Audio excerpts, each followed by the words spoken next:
بسم اللہ الرحمن الرحیم کہ آپ صلی اللہ علیہ وسلم نے رات کو کھڑے ہو کر نماز پڑھنا شروع کی، جس میں اتنا لمبا سجدہ کیا کہ میں نے یہ خیال کیا کہ آپ کا انتقال ہو گیا۔ جب میں نے یہ دیکھا تو کھڑی ہو کر حاضر خدمت ہوئی اور آپ کے پیر کے انگوٹھے کو ہلایا تو وہ ہل گیا، تو میں سمجھ گئی کہ آپ زندہ ہیں۔ پھر کان لگا کر جب میں نے سنا تو سجدے میں آپ یہ دعا پڑھ رہے تھے، اے اللہ میں پناہ مانگتا ہوں تیری معافی کے ساتھ تیرے عذاب سے، پناہ چاہتا ہوں تیری خوشنودی کے ذریعے سے تیرے غصے سے، اور میں پناہ چاہتا ہوں تیرے عذاب اور قہر سے، اور تیری معافی کے ذریعے سے تیرے عذاب سے پناہ چاہتا ہوں، اور تو اتنی خوبیوں والا ہے کہ میں ان کو گن نہیں سکتا اور نہ تعریف کر سکتا ہوں۔ تو ایسا ہی ہے جیسا کہ تو نے اپنی تعریف کی۔ جب آپ نے سجدے سے سر اٹھایا اور نماز سے فارغ ہوئے تو مجھ سے فرمایا، اے عائشہ کیا تم نے یہ خیال کیا ہے کہ اللہ کے رسول صلی اللہ علیہ وسلم تیری خیانت کریں گے اور تیری حق تلفی کر کے غیر کے پاس جائیں گے؟ میں نے عرض کیا، یا رسول اللہ خدا کی قسم نہیں، لیکن آپ کے لمبا سجدہ کرنے کی وجہ سے میں نے خیال کیا شاید آپ کا انتقال ہو گیا ہے۔ پھر آپ نے فرمایا کہ اے عائشہ کیا تم جانتی ہو یہ کون سی رات ہے؟ میں نے عرض کیا، اللہ اور اس کے رسول زیادہ جانتے ہیں۔ آپ نے فرمایا، آج شعبان کی 15ویں رات ہے۔ اس شب میں اللہ تعالیٰ اپنے بندوں کی طرف نظر رحمت سے دیکھتا ہے، معافی چاہنے والوں کو معاف کرتا ہے، رحم چاہنے والوں کو رحم فرماتا ہے، اور بغض رکھنے والوں کو ان کے حال پہ چھوڑ دیتا ہے۔ لیکن اس حدیث کی کوئی بھی اصل نہیں، یہ حدیث جو ہے درست نہیں اور اس پر اعتبار نہیں کیا جا سکتا۔ اسی طرح ایک اور اسی قسم کی حدیث جو عام طور پر آپ اخباروں میں پڑھیں گے اور بہت تحریروں میں ہائی لائٹ کر کے یہ باتیں لکھی ہوئی آپ کو ملیں گی، لیکن اس حدیث کی بھی کوئی حقیقت نہیں ہے، اور وہ کیا ہے کہ حضرت عائشہ نے بیان کیا کہ رسول اللہ صلی اللہ علیہ وسلم نے فرمایا کہ میرے پاس جبریل تشریف لائے تھے اور فرمایا، آج کی رات شعبان کی 15ویں رات ہے، اس رات میں اللہ تعالیٰ قبیلہ کلب کی بکریوں کے بالوں کے شمار کے برابر دوزخ سے لوگوں کو آزاد کرتا ہے۔ اس رات میں مشرک کی طرف نظر رحمت سے نہیں دیکھتا، نہ کینہ پرور کی طرف دیکھتا ہے، نہ رشتہ کاٹنے والوں کی طرف، اور نہ ٹخنے سے نیچے پائجامہ لٹکانے والوں کی طرف، نہ ماں باپ کے نافرمان کی طرف، نہ شراب پینے والے کی طرف۔ تو اس کی بھی کوئی حقیقت نہیں ہے، یہ بھی بالکل ایک من گھڑت سی حدیث ہے۔ لیکن چونکہ یہ فضیلت کے باب میں ہے اس لیے عام طور پر لوگ ان کو بے دریغ روایت کرتے رہتے ہیں۔ اسی طرح ایک اور موضوع حدیث انشاءاللہ علوم الحدیث آپ پڑھیں گے تو آپ کو اس کی پوری ہسٹری بتائی جائے گی۔ موضوع حدیث ایک اور بھی ہے کہ آپ صلی اللہ علیہ وسلم نے فرمایا، جو شخص 15ویں شعبان کی رات میں 100 رکعتیں پڑھتا ہے تو اللہ تعالیٰ اس کی طرف 100 فرشتے بھیجتا ہے، 30 اسے جنت کی خوشخبری دیتے ہیں، 30 اسے آگ کے عذاب سے امن دیتے ہیں اور اسے دنیا کی بلاؤں سے دور رکھتے ہیں، اور 10 اسے شیطان کے دھوکے سے دور رکھتے ہیں۔ یہ بھی بالکل من گھڑت حدیث ہے اور ناقابل اعتبار۔ اسی طرح ایک اور روایت بیان کی جاتی ہے کہ شعبان کی 15ویں رات میں جو شخص 12 رکعت نماز پڑھے گا، ہر رکعت میں قل هو اللہ 30 مرتبہ، وہ نہیں مرے گا تا وقت اپنا ٹھکانہ جنت میں نہ دیکھ لے۔ Is it possible کہ کوئی شخص یعنی جنت دنیا میں دیکھ لے؟ کیونکہ حدیث میں آتا ہے کہ وہ ایسی جگہ ہے کہ کسی آنکھ نے اس کو دیکھا ہی نہیں، کوئی دماغ اس کا تصور نہیں کر سکتا، خواب میں بھی کوئی نہیں دیکھ سکتا، تو کہاں یہ کہ وہ دیکھ لے۔ یہ بالکل من گھڑت سٹوری ہے اور ناقابل اعتبار، اور اس کی سفارش اس کے گھر کے 10 جہنمیوں کے بارے میں قبول کی جائے گی۔ آپ خود سوچیں ذرا اس کی حقیقت پر کہ ایک شخص ساری زندگی 5 وقت نماز پڑھتا ہے، صدقہ خیرات کرتا ہے، جھوٹ سے بچتا ہے، حرام سے بچتا ہے، اس کے بارے میں تو کوئی ایسی خوشخبری نہیں سنائی گئی، اور کہاں یہ کہ ایک شخص ایک رات میں کھڑے ہو کر ایک رکعت میں 30 دفعہ قل هو اللہ پڑھ لے اور اس کے لیے اتنی بڑی بشارتیں کہ وہ دنیا میں ہی جنت دیکھ لے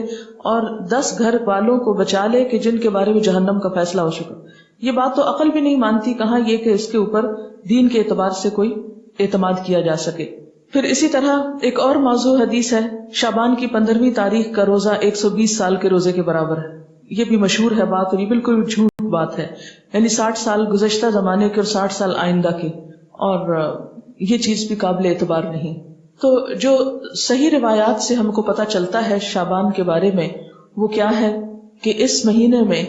روزوں کی فضیلت ہے، یعنی ایک برکت والا مہینہ ہے، رمضان کی ابتدا ہے، رمضان کی تیاری ہے، اور کثرت سے نفلی روزے رکھنے چاہیے۔ ہاں 15 شعبان کے بعد